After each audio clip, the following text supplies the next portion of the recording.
उफाय गैया आंखौथ' फेजेनदोंसो आं जेनाखै जाय फेजेनग्रा बेनो सिखारलाबाय।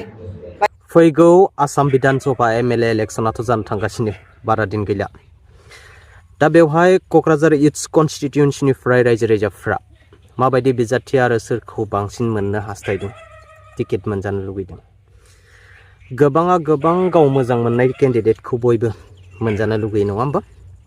दा हाग्राबा महिलारि सारनि बिसि सेवलि महिलारि आरो फारसेथिंजाय एक्स एमएलए प्रमिला रानी ब्रह्म बायदियाव थाहैबाय। सानैनि गेजेराव टिकेटनि एसे नारा नाथा जालायगोनखौ नुहुरदों। प्रमिला रानी आबैयाबो गेलेबावनायनि मिजिं दंमोन। बेस्रा बैसोआ जाला मुस्रि कम्बल रानबायबायना होबाय बायदोंमोन।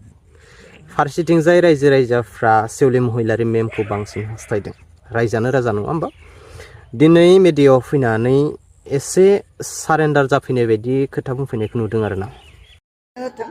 आरो जुदि आंखौ दोनथ'थोंसै होननानै सानोबा आं थाथ'गोन, जेबो बहाय माबा गैया, बार्गेन गैया। थांनाय समाव जिहेतु इउपिपिएलनि दखलाव नोंथाङानो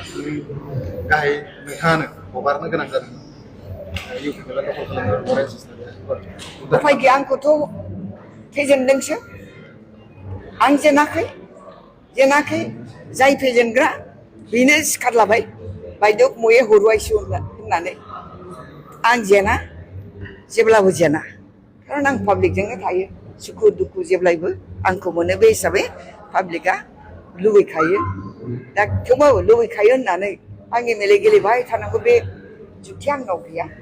पार्टिया लुबैयोबासो आंनो होथों दे होथों। आरो जुदि आंखौ दोनथ'थोंसै होननानै सानोबा आं थाथ'गोन, जेबो बहाय माबा गैया, बार्गेन गैया। थांनाय समाव जिहेतु इउपिपिएलनि दखलाव नोंथाङानो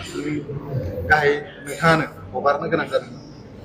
इउपिपिएलआ दखल खालामनो उफाय गैया आंखौथ' फेजेनदोंसो आं जेनाखै जाय फेजेनग्रा बेनो सिखारलाबाय। बायद' मये हरुवायसो होननानै आं जेना, जेब्लाबो जेना, खारन आं पाब्लिकजोंनो थायो। सुखु दुखु जेब्लायबो आंखौ मोनो, बे हिसाबै पाब्लिकआ लुबैखायो। दा थेवबाबो लुबैखायो होननानै आं एमएलए गेलेबाय थानांगौ बे जुक्ति आंनाव गैया। पार्टिया लुबैयोबासो आंनो होथों दे।